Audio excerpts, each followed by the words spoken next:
We're gonna roll with You say okay. So we're gonna roll with it, yeah. So everybody, peace. I see y'all coming in. All good. You know what I'm saying? We are starting the Polka Dot Rabbit podcast. You know what I mean? We have another amazing guest, as always. You know what I'm saying? We're gonna bring the knowledge to the people. You know what I'm saying? We have to enlighten humanity, and especially us melanated beings that lost our past. You know what I'm saying? Have amnesia. You know what I'm saying? So we're gonna have great individuals like the BIRTHMAMA Sekesa here and other ones that, you know, start sparking our memory and get this pertinent information this day and time. Okay, of course, y'all already know our role. If you haven't already, get the book, YBZLLC.com, Bicultural Living and Leaving the World of Illusions. We're going to be talking about books a lot because this sister here got a couple underneath her belt. But of course, always, do your thing, support, you know, YBZLLC.com. We're trying to take this to the next level, so please support as much as you can. My spiel is over. You know, I'm going to go ahead and introduce BIRTHMAMA Sekesa. Please, you got the floor. Oh, thank you. I'm grateful. Let me say I'm honored. I know you've been trying to catch up to me. I have to be real clear. If you put the request out to me, I know it's been about a year. And I do apologize. I have to say I am a midwife, a community midwife here in Metro Atlanta. And with the top of, I call it the cooties, right? That popped off in 2020. There's been this resurgence of home birth. And it's just been phenomenal. The amount of awareness that people have now about birthing at home. I think we're finally at what I like to call the plateau of inquiries and people birthing at home. But at the top of this thing, it was phenomenal. So many families were not wanting to birth in the hospital, specifically Black families. You know, there was already this statistic that was out about Black women and the maternal mortality rate. And so with the height of the cooties, that awareness became even more widespread. And so those two things, coupled with the mistreatment of families that was taking place and just the uncertainty of what was happening in the hospitals with that whole thing, especially early 2020, we had just an outpouring of families seeking to have their babies at home. And so I don't know if any of you are aware, but at that point in time, there was only a handful of us, specifically Black midwives in Georgia. There weren't very many of us who were still honoring home birth. And so you had a few here and there, I would say no more than 10 complete total that I'm aware of, Black midwives who were, again, doing home births. And so, yeah, we were busy. busy. So I feel like I'm finally finding my bearings, getting my bearings now. It was it's just been an experience altogether. I always just like to share that my mentor, who's been doing this over 40 years, she says that she's never been so busy to where she had to refer people out, right? And that's what we were doing last year and even this year. People are well aware if you want to have a home birth, you got to book early because most of us are booked months out. Right, 3, 4, 5 months out, and you can see it if you're following any of them on social media. They'll tell you, or even on their websites, that I'm booked clear out to September. Some of them right now, I'm booked up to July. You know, so that's the common narrative because there's still this growing demand. So that's where I've been. I haven't been ducking and dodging you. I've just really been knee deep or throat deep in the trenches of birth work since 2020. Yeah, I think that piece, fine-tuning another book, as you mentioned. Let me grab it out the back seat, y'all, because I've been running. So as you mentioned, I too am an author. So I have my first book, When Birth Calls, Developing Your Inner Birth Worker. This book came out in 2018. I just did a revision of it over the last few months or so. And then I'm finalizing some touches on my latest book, which is a breastfeeding book called Loving Lactation. Breastfeeding Essentials. I love the hearts. Thank you. So doing that, I'm also the founder and the director of the Atlanta Doula Collective, and that particular organization has been growing. It's a phenomenal group of women that I work with, just building a foundation from the ground floor, just trying to figure out what we're doing, and we're doing great work. I can honestly say that. We initiated in 2017, and we've serviced a few hundred women at this point through that collective. We are now a nonprofit, officially 501c3, and seeking money. That's our goal for this year. We're like, where the money reside? Give us the bag. We need some grant funding so that these women can continue to go to these births, stand in this gap, you know what I'm saying, helping these families have safe deliveries and, benevolent birth stories. No, okay, so we're going to backtrack a little bit because, Please. some people... No, you good. No, Reel me back in. No, we're going to backtrack because, a lot of people, as we both know, don't even know what a birth worker is, a doula is. Could you describe what exactly a birth worker is, what a doula is, birth worker is, and also why is it important? Well, yeah, certainly. So a birth worker is anyone that works in perinatal work, right? So it even includes an obstetrician, even though they would probably feel belittled by the term. But anyone that works in the realm of perinatal care. So that would be what perinatal means. The word peri just means around, and natal means pregnancy. So anyone working within and around pregnancy.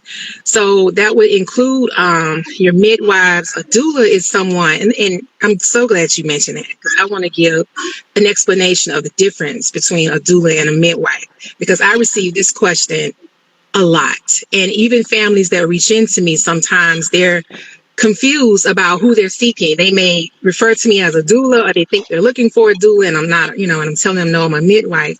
So the difference there, the easiest way to understand it is a doula is non-clinical support, right? These women, predominantly women, or these people can help you in your pregnancy, in your labor. Most doulas are in labor support, so they'll be with you during the birth, and they offer physical support like hands-on massages, comfort measures, different things like counter pressure on your hips, even things of that nature.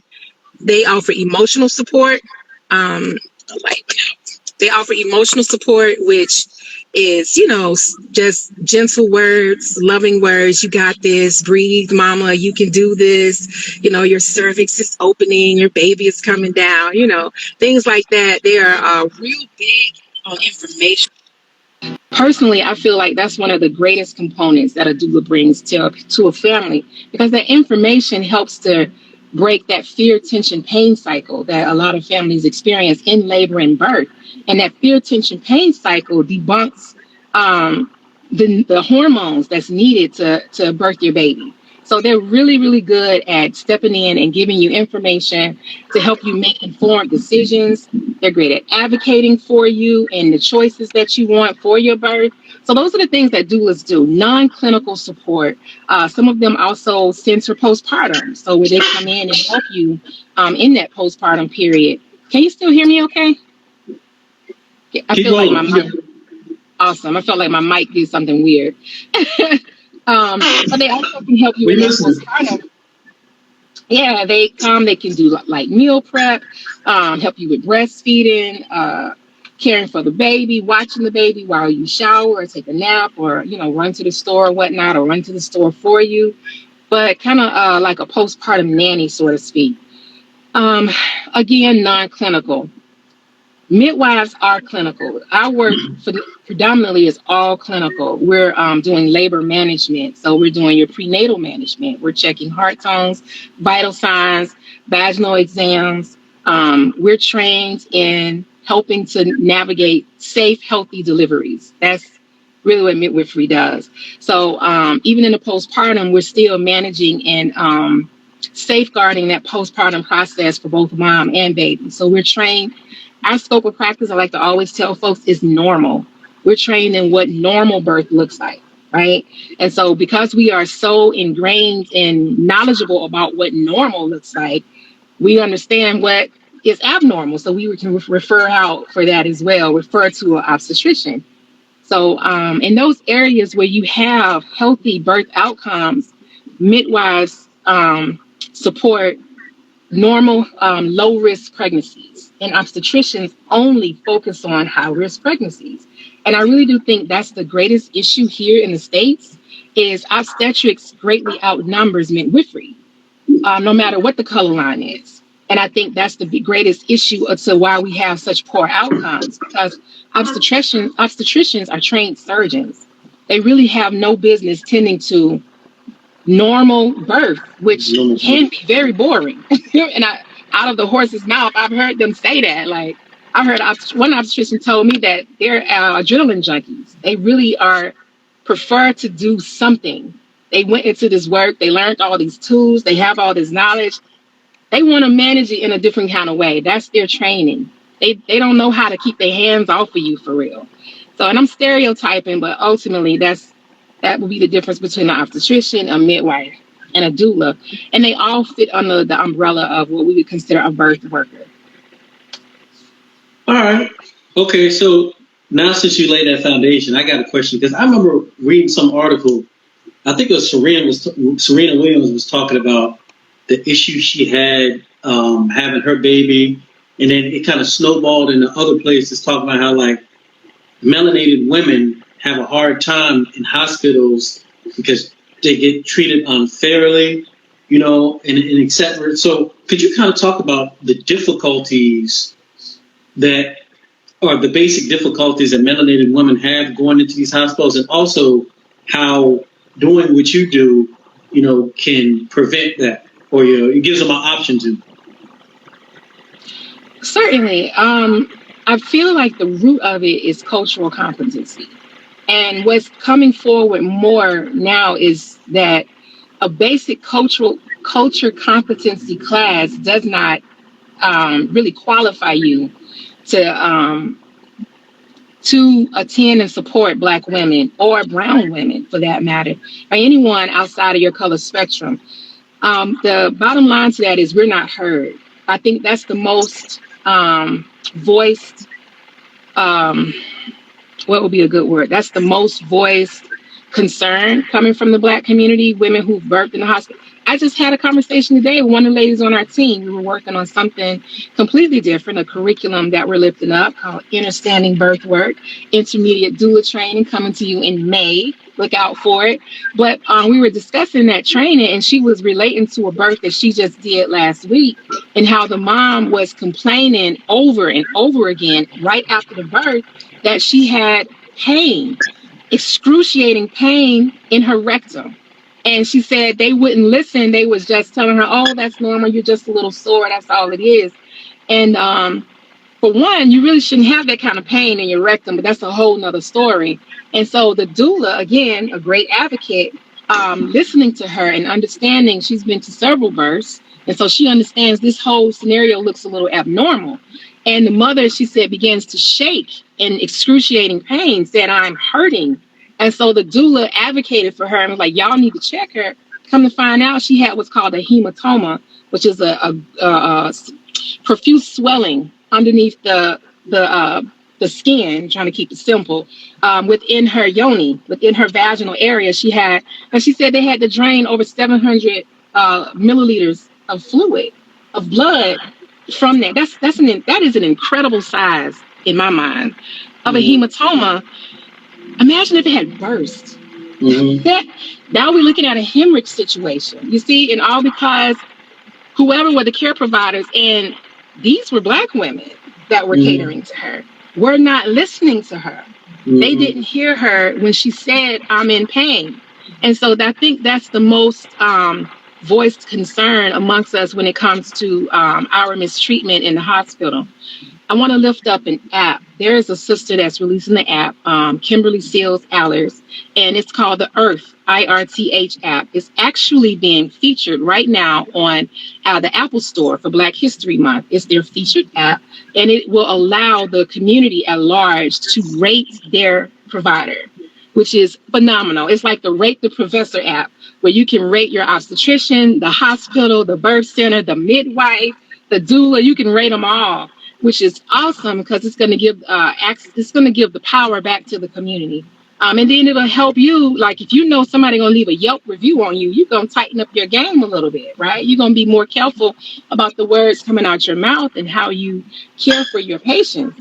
So I think it's well overdue. It is phenomenal that a Black woman lifting this up, and she's doing it FUBU style, for us, by us. If you're a Black person who's been mistreated, or even if you want to just lift up that provider in goodness, go to the Earth app, download it, and do that.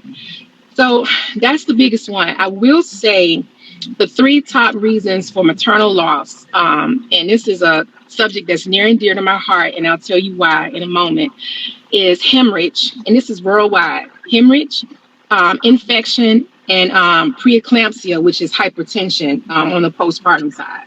And so most of these things truly do show up on the postpartum side. And that's postpartum, if you don't know, that's after you have the baby.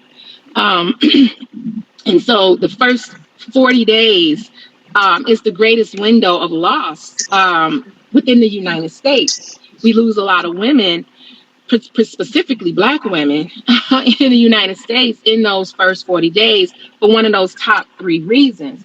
And so I actually teach a training called the Advanced Doula Skills Training. I'll be teaching it next weekend, sponsored by Sister Song. There's another reproductive justice organization here in Atlanta. I love them dearly. They offer it as a barrier-free training to to a total of 80 participants this year, right? Because every time I teach it, it's 20 people. This time I'm going to teach it 4 times. And this training helps everyday people, really, even though it's targeting doulas, it's really for everyday people. It teaches you basic life-saving skills, how to recognize hypertension, how to recognize gestational diabetes or diabetes, period. Basic things, how to recognize a fever even, right? So also with that, we gift you what's called a wellness toolkit. And it has in it a blood pressure cuff, a thermometer, a glucometer, urine test strips. And in this session, I teach you how to use these tools again and understand what to look for and when you need to use them, right? So these are basic life-saving skills to help lower the maternal mortality rate, because again, all 3 of those things that I mentioned, infection, hypertension, and preeclampsia or hemorrhage, can all be avoided if we have access to the tools to do so. Okay. No, no, I got you. I'm gonna backtrack a little bit. We kind of jumping forth, back and forth, but I'm balancing. Yeah, you balance. So, in saying all the information you gave, what inspired you to be on this journey of doula work, birth work, etc.? What inspired you to do it? Oh, well, for midwifery, for me, before I became an activist, because I really consider myself an activist for birth justice work right now. Before that, I knew from middle school, and I always like to lift up. I know he gets a bad rap now, but I always lift up Bill Cosby from the Cosby Show. When I was a little girl watching the Cosby Show, it was a show of Black excellence for its time, and it truly did reflect some powerful, what's the word I want to look for? Successful Black families, right? Several families were on there that were highlighted, but he was an obstetrician. And I didn't even quite understand what that was, but because in the clips, they really just would show you him tending to pregnant women. And I was like, ooh, I want to do that, right? And so when I went off to college and started to understand what obstetrics was, it did not resonate with me. I didn't want to cut on women. That I didn't want to be a surgeon. Even the word didn't feel right. An obstetrician, it just didn't, it didn't sit right in my soul. So it truly wasn't for years later when I had my first daughter, and she was born in 2020. It was her father that suggested we have a home birth, because in that pregnancy, I I voiced I did not want to go back to a hospital. My first baby was born in a hospital. Didn't want to do that again. Did not appreciate that experience at all. So I wanted to try something different. And he suggested a midwife. And I had never heard the word before. We were living in South Carolina at the time, and I actually found my midwife in the white pages, right? There was no Google. I found my midwife, and I actually started to study with her even then, almost 22 years ago.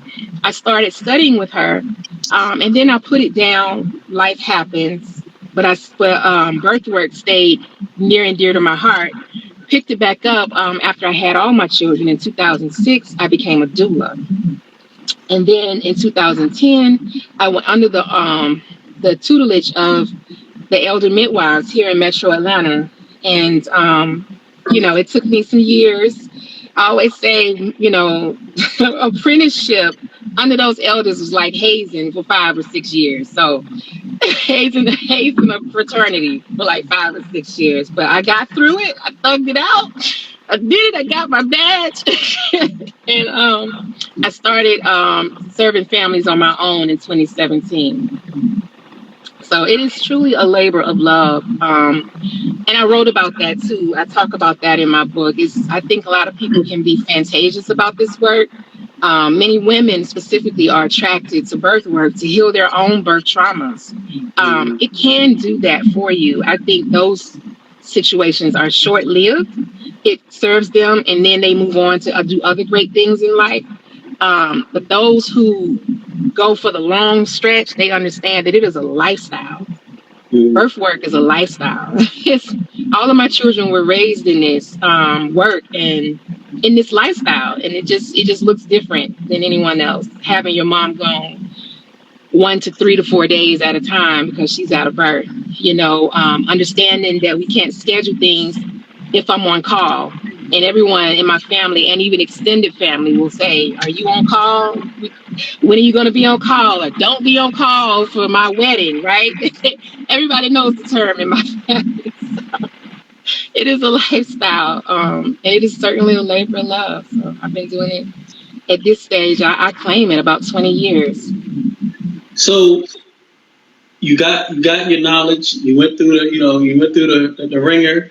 You know what I'm saying? You got all this information. You learned how to do your thing. And then you say, I need to write a book about it. What's that? Talk about that process. Yes, I will. So I started studying in 2010. And for anybody on the pathway of midwifery, you will see that there's more than one. I honestly feel like the most direct pathway is nursing, to take nurse midwifery. And I was in school in 2010 to become a nurse midwife. But working as a doula, I also was able to see that I didn't want to work in the hospitals. That environment, that lifestyle didn't resonate with me. So I made a tough decision monetarily, honestly, when I decided to do traditional midwifery and work exclusively with community midwives or the elder midwives. But I grew very fond of it. And at some point, I knew it was the best decision for me. So in that journey of being knighted as a midwife, to that 5 to 6 year journey, really 6 to 7, I saw so many sisters just quit. They just couldn't, for a variety of different reasons. For one of the main reasons, I think is the pathways can be kind of convoluted. You can be confused as to which pathway is best for you. And when I speak of these pathways, I mention traditional midwifery or community midwives is what we call ourselves now. Then there's the nurse midwifery pathway, and then there's certified professional midwives, and then there's just straight up licensed midwives. Some of this is going to be dictated by your state that you live in. Some of it is going to be dictated by actually a lot of it is going to be dictated by the state that you live in. Can determine how you practice in that state or how you work. That's a better word. So ultimately, after navigating all the different systems, I figured the best way to save some women time and to help them expedite their journey is if I inform them of the various different pathways. And so they'll know what to expect going in. Because that wasn't laid out for me. I literally explored 4 different pathways in my journey before I put my stake in the ground and decided to stick with traditional. And so I talk about that in this book, When Birth Calls, Developing Your Inner Birth Worker. I talk about the pathways to midwifery and also the different types of doulas that there are. I answer a lot of those questions. And I also talk about what's required for you to stay in this work, right? To do it for the long haul. What are, again, kind of demystifying the work. Again, people can be very fantastic. Everybody wants to see a birth. Ooh, everybody want to go to a birth. It's very magical, I will say. But it's also very real. It's a very real place to be in. And it requires that person, as you develop into a midwife, you have to be very centered and grounded as a midwife in order to be a gatekeeper. It's not for everybody. I'll put it that way. We are known as gatekeepers, and it definitely requires you to be a conduit in that moment, especially when you're doing the work that we do, not just in the hospital where you got all the bells and whistles, tools and gadgets. It's just you and a Doppler or a listening device. Listen to that baby.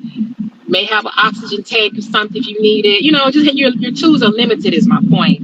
You have to rely greatly on your intuition and that voice of clarity coming through to you, and really, again, be grounded. So, yeah, it's certainly not for everybody. And all of that is what I write about in this book. Is that sound coming from my end? You're good. You're good. I don't see nothing. I don't hear nothing crazy. You don't hear it? Okay, I hear like something weird in the mic. Okay. No, you're good. You're good. So you wrote this book.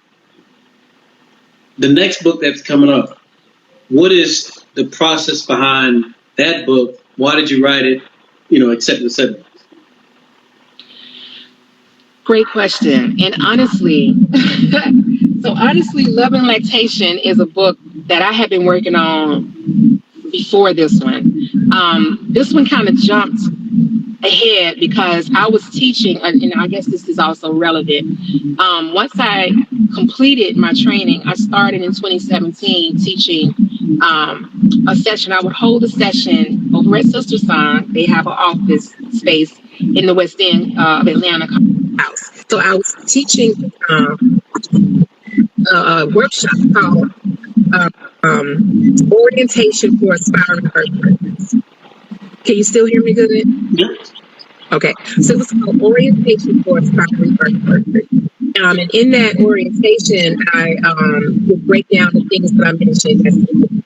So that was the framework for the book. I had already wrote the book in that orientation through the PowerPoints and the handouts that I shared.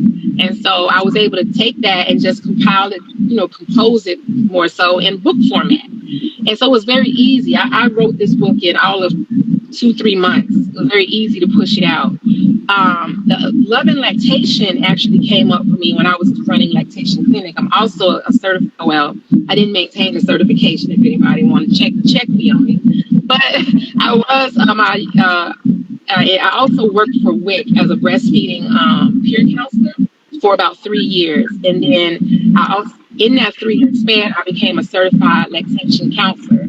And from 2013 to 2016, I worked in about 4 different offices of obstetric and midwifery practices in Metro Atlanta. And in those offices, I ran lactation clinic. And so it was so much breastfeeding information. And so this book really I started in like 2014.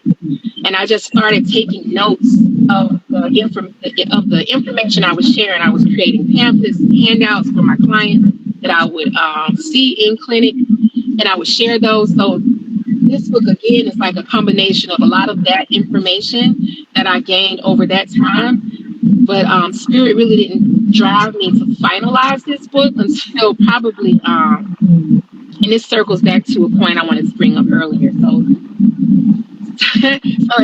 it drove me to finalize this book back in really last year, but 2020. So going back to maternal mortality, right? This book is dedicated to a friend of mine, my very first birth assistant. In 2020, she transitioned 3 days after birthing twins. And so this book is dedicated to her because she was also a lactation counselor. Her name is Yolanda Shifra Kadima.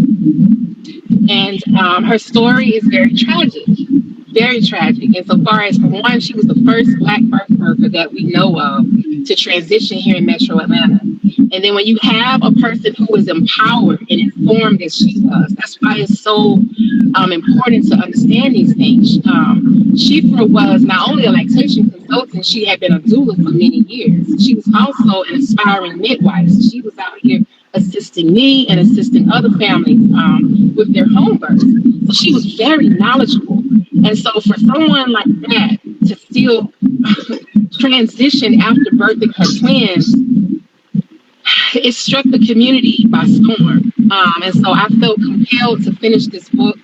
The first 200 copies is more of a fundraiser and will be to raise $5,000 for the family. She left behind 7 children, a total of 7 children. Her husband right now is a single father with 7 children and 2 little ones. I babysit the little ones from time to time. They're about 18 months now. 19, I think. They were born in July 2020, somewhere in there. They're a handful, boy and a girl, adorable. But you know, it's so the story is just so tragic. And she also had she had the 5th child at home, and I caught that baby. That was her first home birth. And she had him at home, and he's 3 now, I believe. And so after him, she's like, he's gonna need a playmate, is what she said, because there was a 10-year age gap between the 3-year-old and the other children. And so she said to me, he needs a playmate. I think I'm gonna do this one more time. And yeah, let me stop right there. That gets me a little choked up. But yeah, so her story inspired me to finish this book. The first 200 copies is going to be dedicated to her, donated. The funds from that will be donated to her family. Her husband has lifted up a foundation in her name to help find a cure for what's called hyperemesis. Hyperemesis is profuse vomiting. And so there are many women that suffer with that in pregnancy. I never knew it could cause your demise, right? And you know, now I know and understand how serious that condition could be. Her condition was, you know, severe enough to where she didn't qualify for home birth, and she was carrying twins with me again. So she started seeing a perinatalogist here in Metro Atlanta, and yeah, so there it is. Yeah, you know, I definitely feel, you know, for the whole situation, and it's just very empowering that you kind of taken, you know, the torch and kind of, there's so much more meaning even behind this book, you know what I mean? And also it's inspiring for other people that don't know the story, but also that, you know, want to take this as something that they have a passion for as well. You know, this is very inspirational, you know. So, sure. Another question. I know you got a lot of things going on in the ATL. What projects you got going on? And, you know, how can people assist? You know, where can they get your book? You know what I'm saying? You know, tell everybody, you know, what you got popping and how they can help you further your cause. Oh, well, thank you. So all the different hats. I'm really trying to brand myself. So as far as new projects, I think the only new project for me personally, Love and Touch, is going to be a YouTube channel. I intend to lift that up this year. I'm coming out of my comfort zone this year, and I want to be in front of the camera a little bit more. For branding purposes, for one, I'm trying to learn from these millennials and how to how to gain wealth, right? So, by using the skills and the talent that I have to do just that, I have a curriculum that I said that I developed, the advanced skills training, also called the maternal health awareness training. And so that particular one, I want to make it an online class that people can actually buy into on their own and learn it at their own pace. So a self-study class. So that's something that I hope to have lifted up by this summer. The YouTube channel actually starts next month. It's going to be a 9-part series. So I intend to do it in 9-week stretches. You know, they kind of correlate with the 9 months, so-called 9 months of birth. And so every week I'll touch on a different topic. It's called Midwife Speaks. And so it's actually going to start, I think, next Tuesday. And so it'll be in a similar format as this. I'll be on a YouTube Live and just kind of making myself available for question and answer. So there'll be that part. Finalizing these books, like I mentioned, to get this book out by April. That's my absolute goal, to have this book. I had to do a republishing, and for anybody out there that publishes, oh my God, it has been, the subtitle of this book is Practice, Patience, and Persistence. It has been all of that, and one day I'm going to talk about it. It's been such an ordeal. I've been through 2 different publishers. I finally have to just self-publish. I'm just so scarred. But so finalizing that book, and then under the foundation that I work with, the Atlanta Doula Collective.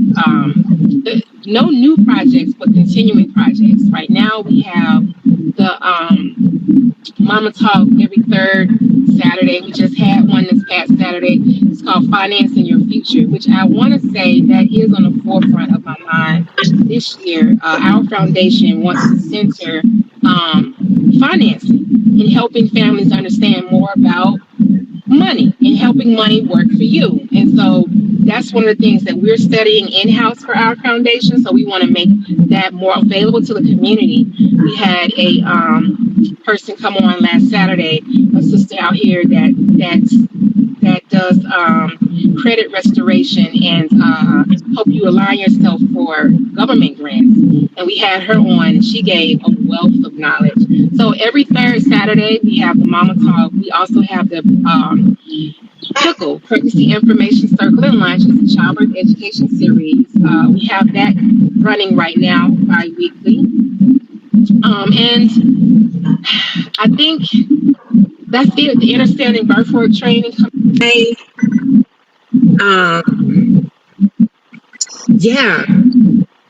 Yeah, I think that's enough. That's enough. Right. One of my favorite slogans is I'm sorry to come on my ears, so I already know. You know what I'm saying? That's a lot. One of my favorite sayings is many hands make light work. I'm all about collective work.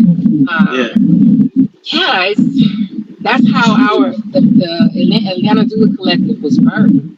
It is not my organization. A lot of people, when we get in these calls with other entities, other organizations, they are surprised to find out who the founder is, because I am very intentional about everyone shining and everyone having a face in that collective. It is about all of us, let's put it that way. It is about the whole. And so many hands make light work, and that's why it works. We are a volunteer-based organization, and when we sit in the room with these organizations that's receiving multi-million-dollar grants, they are baffled to learn that we are voluntarily ran until we figure out where the money resides.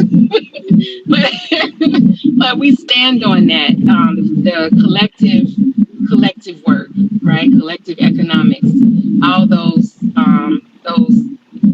Kwanzaa principles.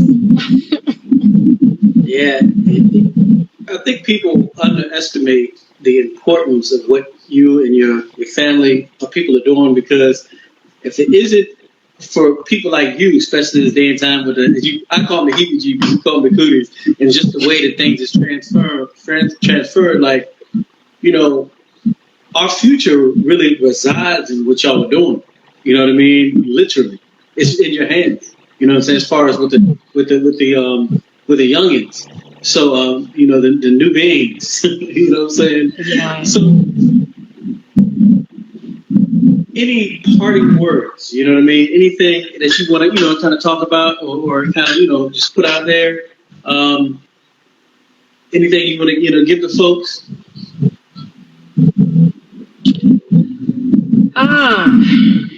Parting words. That's a good one. I feel like I've been so chatty already.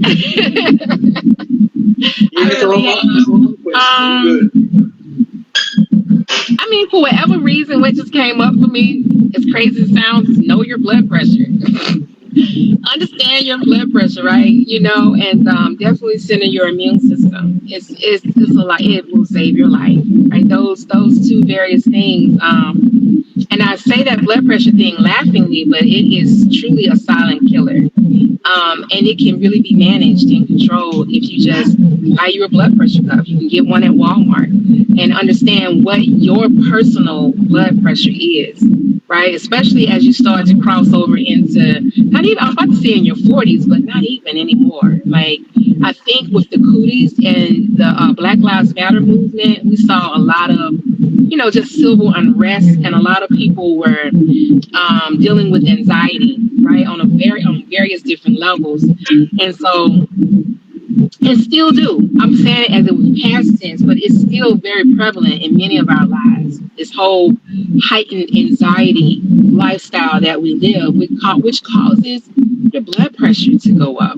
And so it's taken us out on so many different levels. That and having just a poorly functional immune system, right? So I guess my closing words is just, you know, be well, really center your health, really understand what's normal for you and your body. You know, veganism isn't the way for everybody, right? And I know this because I deal with families all the time. I've had some unhealthy vegan moms that I've had to not necessarily encourage them to eat meat, but definitely select better food options, right? And so understanding how your body works, what your normal numbers are, will help you overcome all of this, right?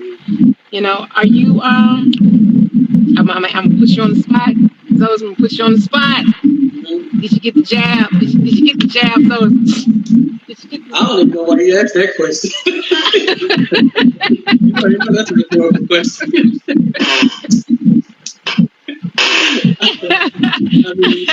I want to say be careful with that for all my folks out there that that's another one. This will be my closing for real on the topic of health and knowing your body.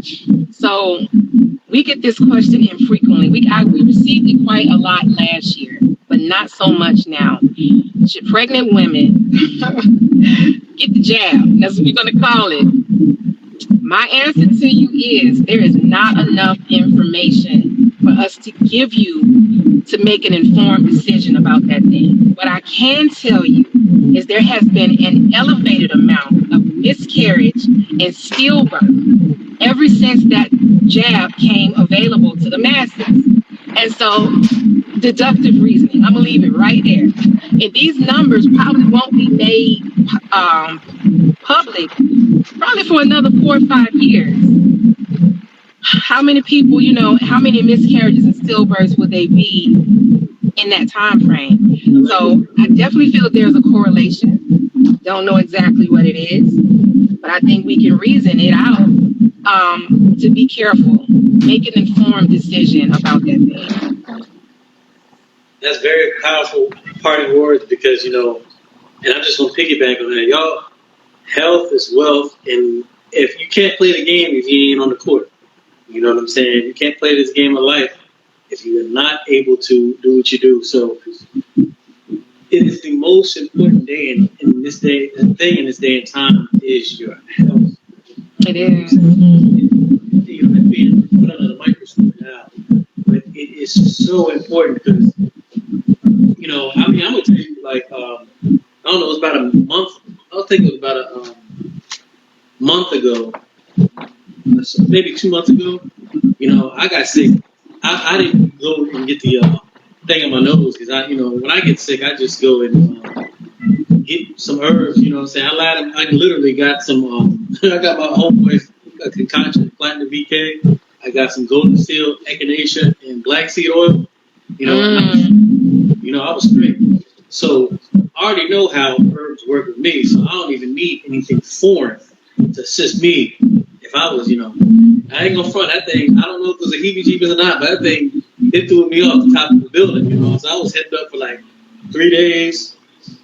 I felt it coming. I started putting it on, and then I felt good. I didn't get mucus and all that kind of stuff. But about 5 days after that, I was fatigued. You know what I mean? It's like I couldn't get out of the bed. But I never got lung ingestion. I never got the green mucus. I never got none of that. It was just that, and I was able to catch it by using the herbs, just by the knowledge I've known and how my body works with it. You know, all natural, all organic herbs. Nothing, no over the counter, nothing. You know what I'm saying? So, Right. you know. No, that's real. I don't know what popped off between December and January, but I think half of the planet was sick. Everybody I knew had something between December and January. Everybody was sick. Everybody I know was sick. Yeah. I know. I'm like, they were dropping the heebie-jeebie bombs out the sky. I know. Yeah, and I agree with you. It was definitely a